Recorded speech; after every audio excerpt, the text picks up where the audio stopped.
Good morning, faithful listener.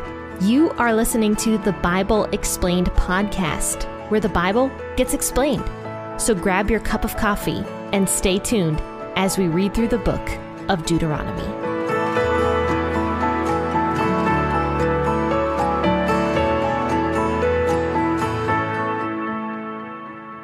Hello and good morning, friends and faithful listeners. My name is Jen. I am the host of the Bible Explained podcast. And today we're going to be reading Deuteronomy chapter 9, verses 1 through 8. We're starting in a brand new chapter of Deuteronomy. But before I begin today's episode, I thought it might be kind of fun to do like a little icebreaker with you guys where I introduce myself a little bit more.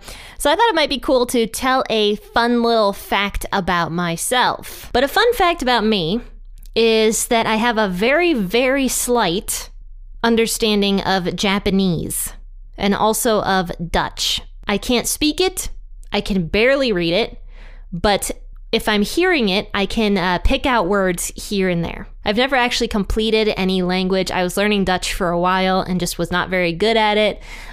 Basically, all I can say in Dutch right now is, "Waar is het toilet?" which means, where is the toilet? So I'm covered. If I have to go to the bathroom and I'm in the Netherlands or in Belgium, I think I'm covered. I know how to ask for the bathroom. Whether or not I understand the directions to get to the bathroom is a different question. But I at least can ask somebody and they can point me to the sign of where the bathroom is. But anyway, tell me a fun fact about yourself. I'd love to hear it. I'd love to get to know you more. So contact me. You'll find my contact information in the bio of this podcast episode. So yeah, I thought that'd be a little fun thing to do before we begin reading Deuteronomy 9 verses 1 through 8 today. And as always, I'll be reading out the WEB version of the Bible or the World English Bible. And you guys feel free to grab whatever version you prefer to read out of. Don't forget to grab your cup of hot cocoa or coffee or tea, whatever you might be drinking today. So grab that drink and let's go ahead and start reading. Hear, Israel, you are to pass over the Jordan today, to go in to dispossess nations greater and mightier than yourself, cities great and fortified up to the sky, and people great and tall, the sons of the Anakim, whom you know, and of whom you have heard say, who can stand before the sons of Anak? Know therefore today that Yahweh your God is he who goes over before you as a devouring fire.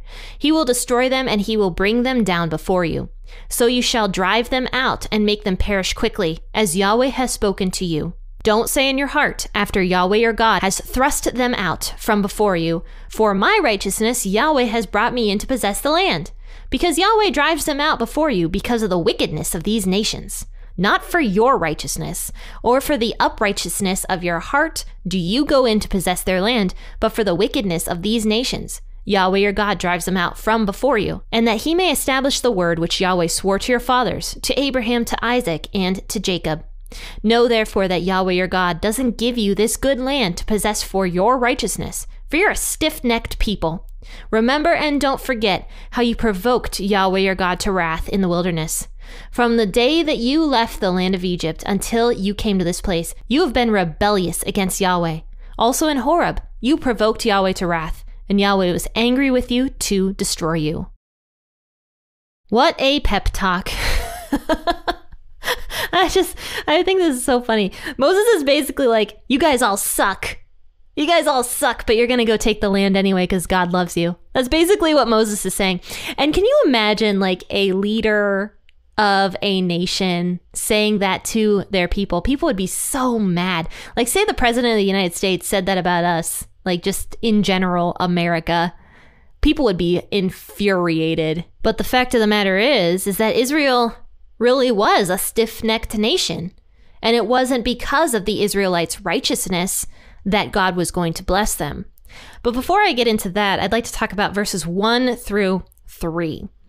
So it starts out by saying, "Hear, O Israel." So in other words, pay attention. Listen up, Israel.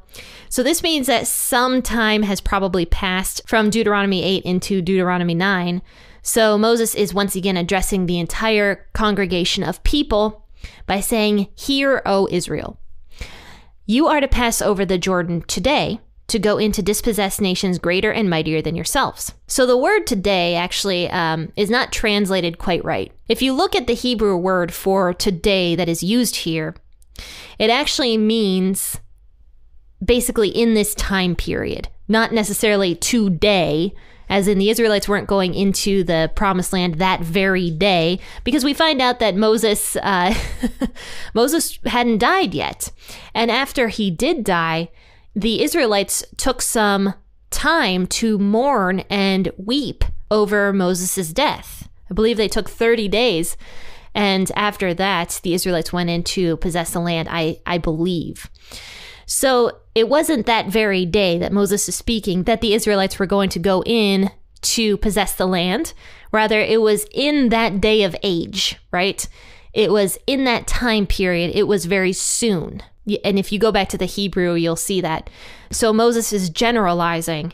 In this day and age, you are about to pass over the Jordan, and you're going to go and dispossess nations that are greater and mightier than yourself, cities great and fortified up to the sky.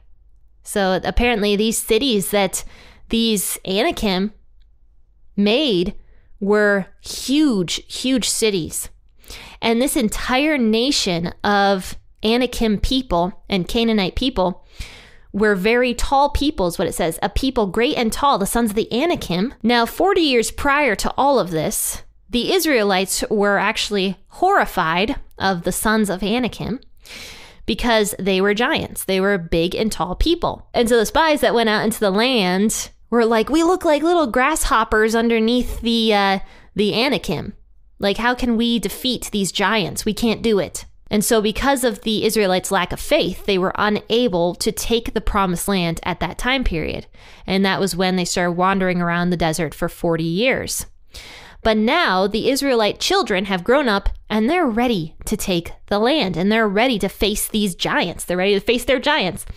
And Moses is basically saying that God is going to be the one who fights the battle for them, because the Israelites on their own strength would absolutely not win. They were a small nation as compared to these guys. They didn't have the resources. They were wilderness people, so they wouldn't win. Not to mention the Anakim probably had a lot more strength in general, just per person, than the Israelites did. So Moses says, it is God who goes over before you as a devouring fire. It is He who is going to destroy them and bring them down before you. So it's not of the Israelites' own power that they're doing this, which was why it was silly 40 years prior to this for the Israelites to be so upset about everything, because it wasn't really them that were going to defeat these giants in the first place. It was God who was going to go in before them and defeat these giants. So all the Israelites had to do was trust in God to help them do this, but their faith greatly wavered, which is really amazing to me, just how much that generation saw God. Like, they saw God move and work, and they saw His glory in the pillar of fire and the pillar of cloud. They heard God's voice echoing out from the fire. You know, they saw so much of God's glory, and yet they just still refused to believe in God's greatness and that the fact that God was there for them and was never going to abandon them. But now these children, these Israelite children, are ready, and they have the faith to go into this nation and drive out these giants. This reminds me a lot of a verse that says something like, when you are weak, God is strong. And God even uses weakness to show His own strength. So that's a great bit of encouragement, I think, for anybody who's struggling with a problem that seems too big for them. That God is so much bigger than that particular problem. And even though you may not have the amount of strength to be able to get through it, God does in fact have strength, and He has unlimited amount of strength that He can give to you. So it's a very encouraging verse. And I think honestly, this would probably be very encouraging to these Israelites that God was the one who was going to be fighting this battle for them. And it says that God is going to help the Israelites. So you, the Israelites, shall drive them out and make them perish quickly, as Yahweh has spoken to you. So that's the thing about it, is that yes, God does do things for people, and He is there with people, and He gives people strength and power to do things. But that doesn't mean that a person just sits back in laziness and expects God to take care of everything for them. That's just not how God works. Yes, He does give power, He does give strength, but we also have to do our part and not just use God and his resources as a magic genie for us to give us whatever we want. That's not how God works. He's not our magic genie. He is our God. So now moving on in verse 4 through verse 8, Moses says that when you go in to possess this land from these Anakim, these great and tall people, these giants, don't say in your heart after Yahweh your God has gotten rid of them for you, for by my righteousness Yahweh brought me in to possess this land. And I mean, this is a different aspect of what we talked about on Wednesday. Wednesday, we talked about pride when it came to material possessions. Moses had mentioned to the people when they go in to possess the promised land and their bellies are full with delicious food, they should never say in their hearts that it was by their own power that they got the wealth that they got. And this is kind of a different element of that, verse 4 here. For by my righteousness, Yahweh has brought me in to possess the land. Then Moses goes on to say that no one is righteous. The Israelites certainly weren't righteous. And later on Monday, we're going to go into how the Israelites were so unrighteous because Moses goes on to list every single thing that the Israelites did to offend God over the past 40 years. So Israel, of course, was not righteous. And that definitely mirrors you and I nowadays. For by grace we have been saved through faith. And it is not of our own works. It's not of our own righteousness. It's a gift from God. That is a verse where nobody is righteous. We've been given the salvation gift, and it's not because of our own righteousness, because we aren't righteous. None of us are righteous. But God is, and God is very merciful, and God is very loving. And it's the same thing here that Moses is saying to the Israelites. It is not because of their own righteousness that they're going in to possess the land. Instead, it is because God loved Abraham, Isaac, and Jacob and promised them that their descendants would inherit the promised land. But also it's because of the wickedness of the people, the Anakim, and the Canaanites who live in the promised land. They were so wicked that God was ready to destroy those nations. But it was not because of the righteousness of the Israelites. So Moses is warning the people against pride. But this time, it's not pride in one's own possessions. This time, it's like a spiritual kind of pride, like the same kind of pride that the Pharisees had. They were just so prideful in their own knowledge and their own righteousness. They were self-righteous.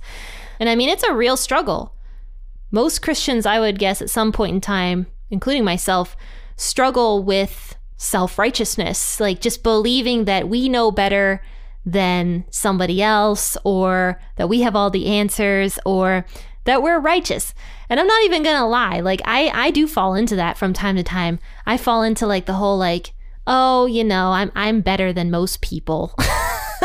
It's kind of embarrassing to admit, but honestly, I do feel that way sometimes, where I see all the craziness that goes on sometimes, and I'm just God must love me because I do this or that for him, or I have a biblical podcast.